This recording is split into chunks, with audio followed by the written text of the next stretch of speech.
Bienvenidos al programa Pido la Palabra del Canal Congreso. Hoy, como siempre, tenemos un invitado muy especial, al doctor Julián Gallo, miembro de la Comisión Primera Constitucional del Senado. ¿Qué nos quiere decir, doctor Gallo? ¿Qué se está discutiendo en la Comisión Primera del Senado?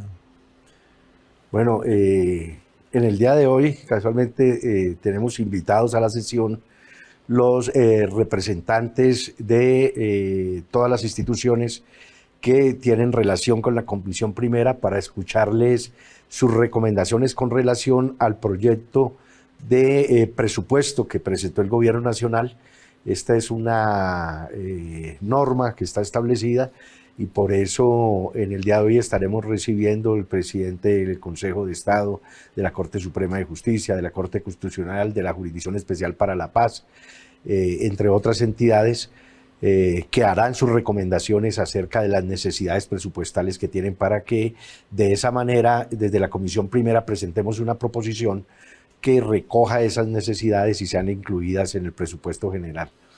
Adicionalmente, tenemos pendiente la discusión de la ley que desarrolla el acto legislativo que creó la jurisdicción agraria, que es un punto que desarrolla a su vez el punto número 1 del acuerdo de paz y básicamente esos son los principales proyectos que vamos a discutir.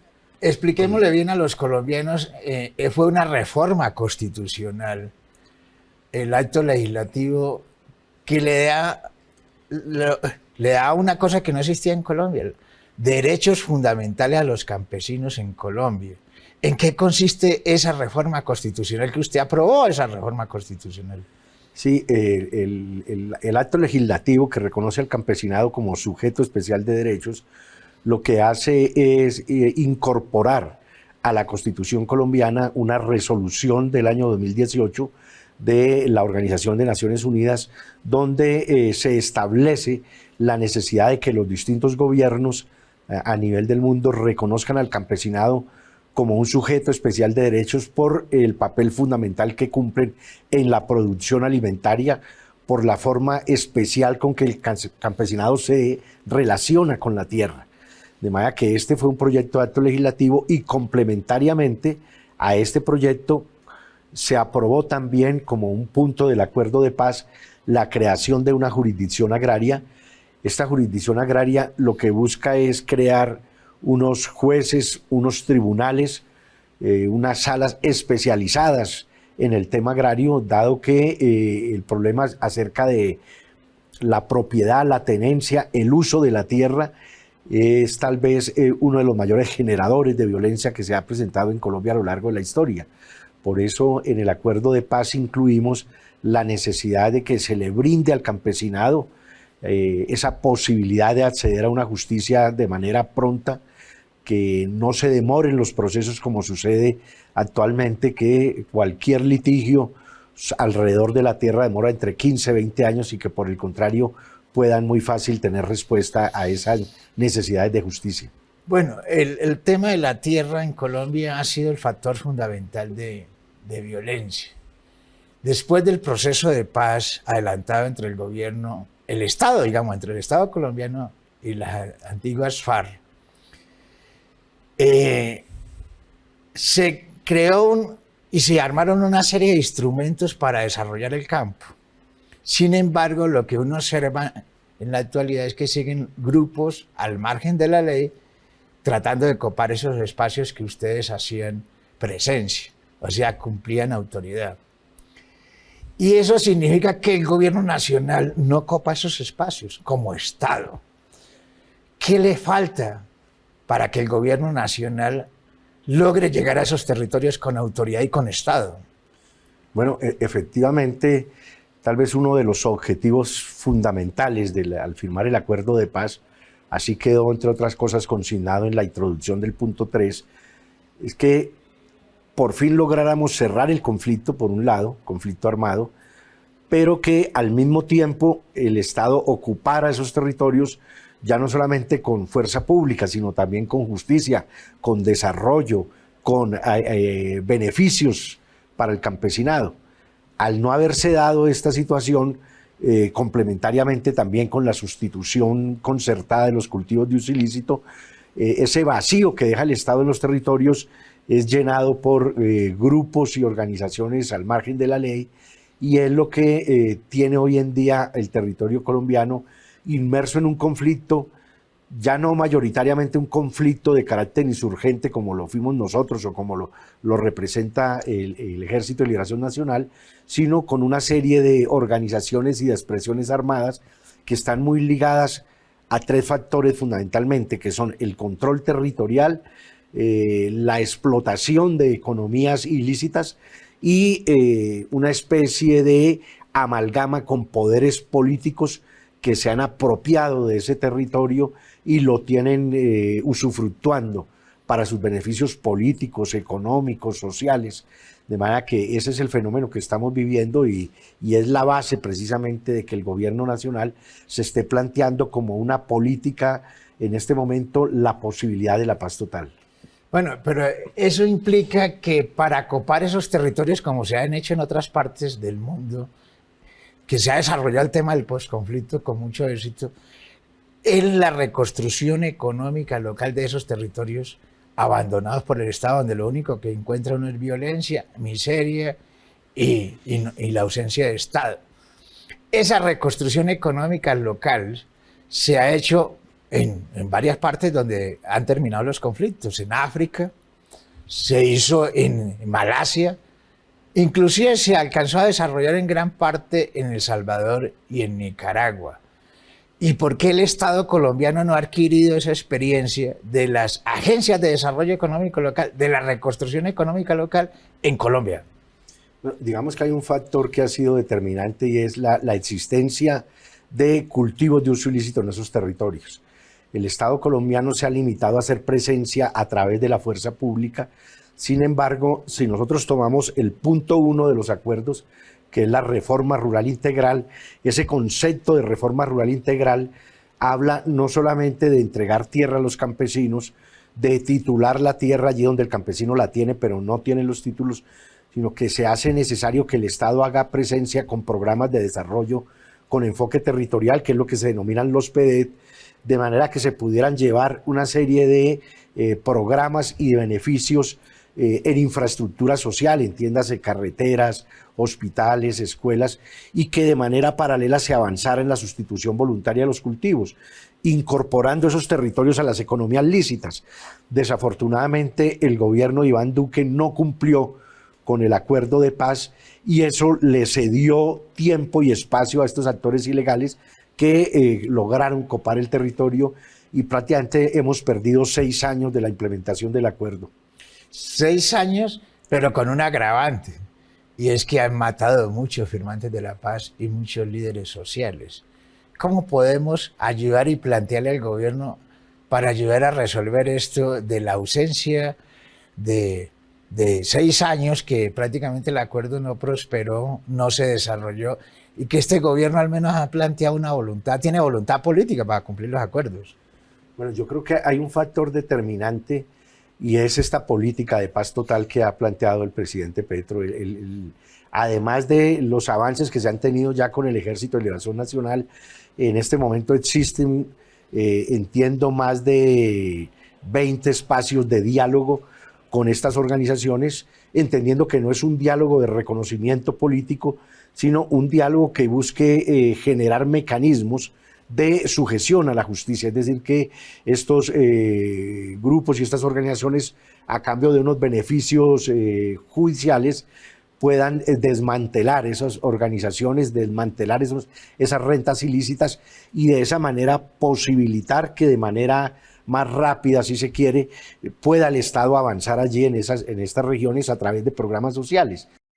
Hoy la discusión frente al gobierno nacional está en el tema del manejo del orden público y su concepto de paz total. ¿Usted qué le tiene que decir al país sobre esto? Bueno, lo que podemos decir es que además de ser presencia militar, es necesario que se avance en la implementación integral del acuerdo, en el sentido de brindarle posibilidades económicas a esos territorios, a esas comunidades, y que podamos incorporarlos a las rentas lícitas, Lo dijo el presidente Gustavo Petro recientemente a raíz de los hechos de violencia que se han presentado en el departamento del Cauca, cuando viajó allí y anunció que no solamente se va a permanecer la fuerza pública en el territorio, sino que se va a desarrollar un plan dirigido a restituir, o mejor, a sustituir esas economías ilícitas y de esa manera quitarle el aliciente económico que tienen estas organizaciones. Nos parece que con ese enfoque integral es que hay que atacar ese problema que, como usted señalaba, ha representado el asesinato de más de 350 hombres y mujeres firmantes de la paz y también de más de 1000 dirigentes sociales luego de la firma del acuerdo.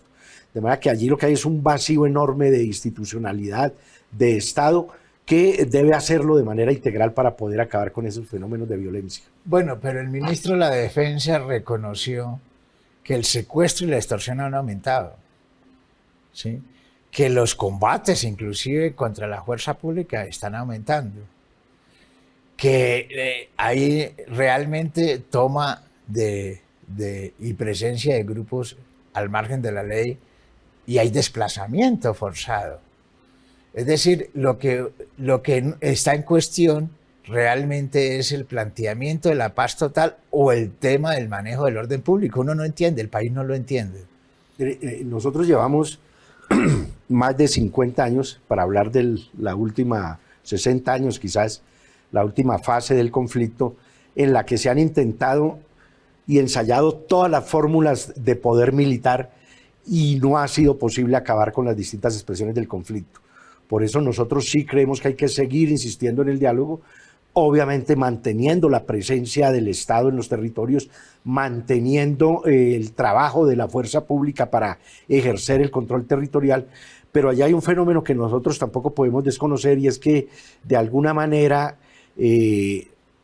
ciertas unidades de la fuerza pública, yo no digo que todas, se han dejado permear por la actividad de estos grupos y por eso nos parece que es muy importante darle un seguimiento a la conducta de la fuerza pública en esos territorios donde no se ha podido controlar la criminalidad, porque esa connivencia que se presenta de algunas unidades de la fuerza pública con estos grupos es lo que posibilita que se sigan presentando este tipo de fenómenos. Nadie se explica, por ejemplo, que en regiones totalmente militarizadas entren y salgan los insumos para el procesamiento de la hoja de coca o la salida de grandes cantidades de marihuana, al igual que por las costas, de manera que allí hay un problema que viene de atrás, pero que es necesario seguir controlando para finalmente cortar todos los vasos comunicantes de la corrupción con la criminalidad. Pero de acuerdo a su experiencia, es bueno sugerirle entonces a la fuerza pública y al gobierno nacional la rotación de las unidades de combate que se hacen presencia en todas estas zonas apartadas donde se producen estas economías ilegales.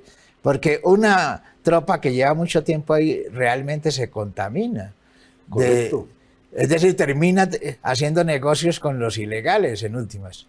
Exactamente, esa es la experiencia y por eso nosotros cuando recién firmamos el acuerdo de paz le propusimos en ese momento al gobierno de Juan Manuel Santos un plan piloto para desarrollarlo en el Pacífico colombiano que buscaba precisamente la rotación de todas las unidades que hacían presencia en ese territorio como una forma de cortar esos lazos de corrupción y demostrar, digamos, a través de ese plan piloto que de alguna manera si cortamos esos lazos va a ser posible disminuir de manera vertical ese constante, digamos, accionar delictivo que se expresa no solamente en muertes, en desplazamiento, en amenazas, sino también en el mantenimiento del desarrollo y crecimiento de estos grupos y desde luego en la exportación de drogas ilícitas desde Colombia. Pero de acuerdo a la experiencia que ustedes tienen y ustedes son bancada de gobierno, ¿por qué no le han sugerido esto al Estado, al mismo presidente y al ministro de la Defensa? Bueno, no, ellos, recuerde usted que una vez se posesionó el presidente Petro, se realizaron una serie de cambios importantes en la cúpula militar, vienen creciendo, digamos, las cifras de la incautación, que es tal vez de la intercepción, que es un... De la droga. De la droga, que es un factor importante de comenzar a aplicar la fuerza y la persecución del Estado no en el eslabón más débil, que era lo que se venía haciendo en el campesinado, sino en las mafias realmente exportadoras, pero indudablemente falta un esfuerzo en el territorio donde hay que garantizar, digamos, que se le acabe el caldo de cultivo a estas organizaciones mediante la sustitución de esas economías ilícitas. La paz total implica un esfuerzo enorme. O sea, el gobierno tiene un acuerdo de carácter político con el ELN. Viene tratando de hablar con unas disidencias que llaman del Estado Mayor Conjunto.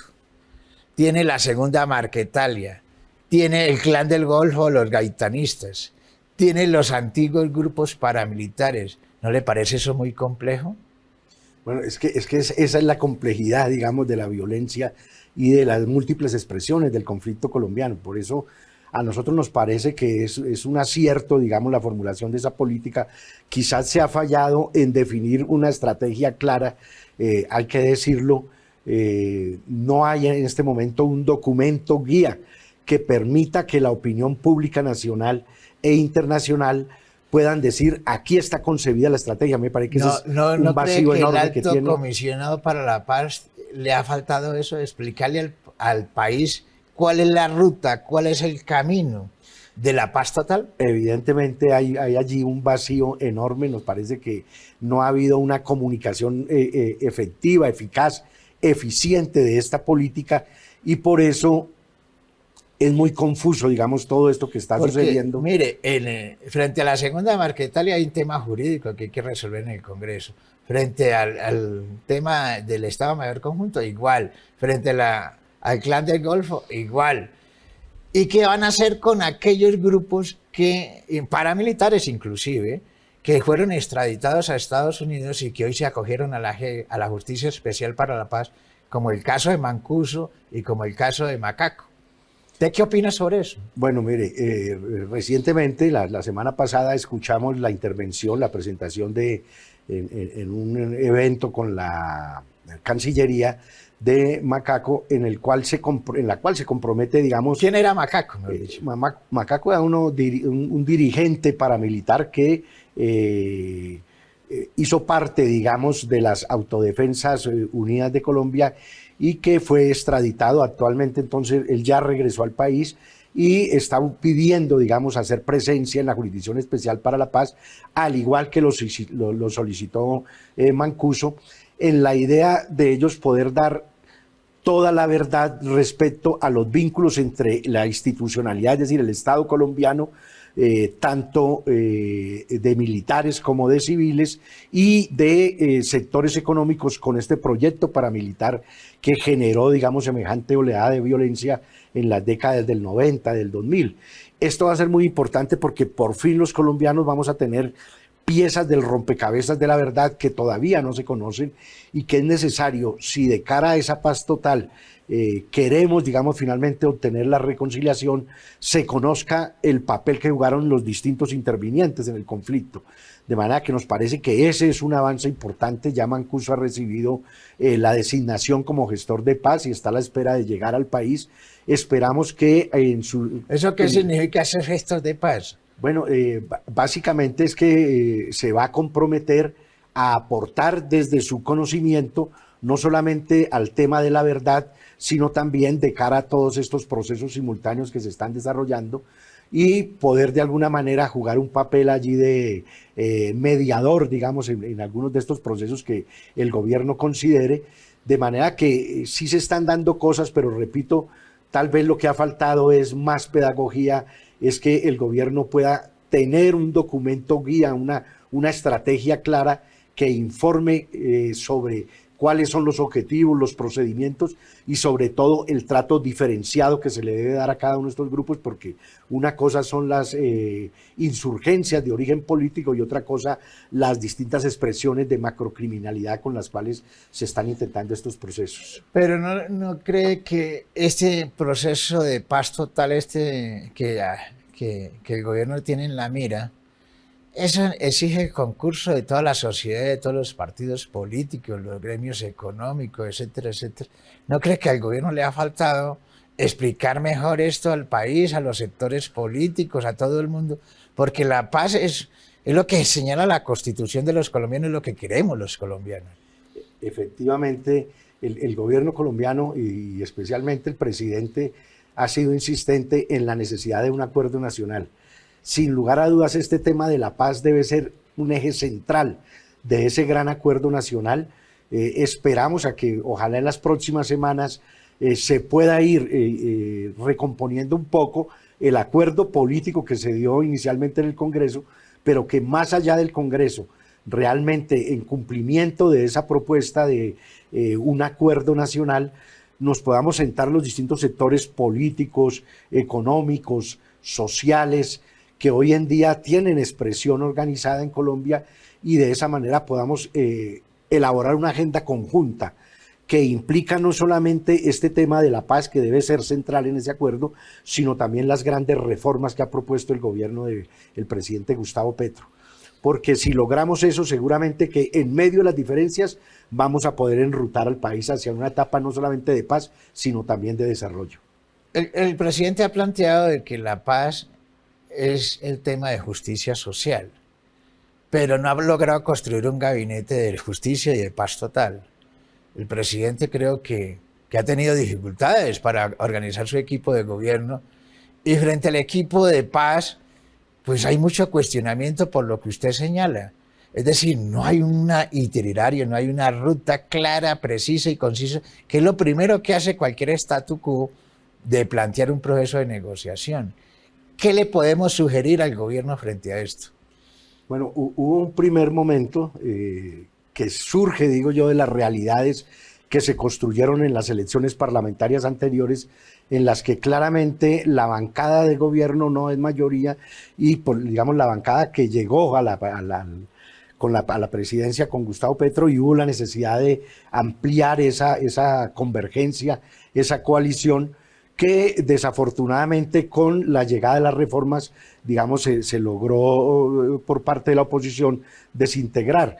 Yo pienso que hay que centrar el esfuerzo en recomponer esa gobernabilidad del Congreso, porque por aquí van a tener que pasar los grandes proyectos que desarrollan esas reformas sociales, que son la base de la paz, y por el otro lado, pienso que es necesario efectivamente abrir esa conversación de la paz total hacia otros sectores, para que finalmente todos los sectores de la sociedad que estamos interesados en aportar a la paz podamos llegar con nuestras propuestas, nuestras iniciativas, y sobre todo que haya claridad en el conjunto de la sociedad hacia dónde es que apunta esa propuesta de paz total, porque allí han encontrado, en el vacío que hay en la formulación de la propuesta, los opositores al gobierno, un caballito de batalla para golpearla, y eso puede de alguna manera afectar el trámite de los proyectos de ley que tienen que cursar por el Congreso si no hay la claridad suficiente. Es decir, no hay en el mundo, siempre se traza una línea en la negociación. Todos los procesos terminan en 3 letras: desmovilización, desarme y reinserción o reincorporación. No veo en el gobierno ninguna propuesta en este sentido. Nosotros creemos que el modelo DDR que tú mencionas realmente ya está mandado a recoger y que no tiene cabida en la sociedad colombiana. Uno negocia para que los otros se desarmen, o del resto no hay negociación política. Pero por supuesto, pero no puede ser desde la perspectiva del desarme y la desmovilización, sino que tiene que ser acompañado de transformaciones estructurales que están en la base que ha originado el conflicto, porque de lo contrario, en muy poco tiempo estaríamos casi que reciclando. Bueno, pero el conflicto. Senador, se nos acabó el tiempo. ¿Qué mensaje positivo le damos a la sociedad colombiana? Bueno, no, el mensaje positivo que le podemos dar a la sociedad colombiana es que hoy en día estamos viviendo una etapa sin precedentes en nuestro país. No es fácil este proceso de transición, pero sin lugar a dudas, los temas que están hoy en día en discusión en la agenda nacional son otros distintos a los que teníamos hace algunos años, cuando existía ese gran conflicto entre la insurgencia y el Estado colombiano. Que hoy en día estemos ocupándonos de la reforma a la salud, a la educación, a las pensiones, la reforma laboral, al lado de la posibilidad de la paz total, indica que, aunque no pareciera, la sociedad colombiana se va moviendo en un sentido progresivo. Mil gracias por estar aquí en el programa. Bueno, Pido sí. la palabra del Muchísimas senador gracias. Gallo. Mil gracias a todos ustedes por estar aquí en el programa. Pido la palabra del Canal Congreso.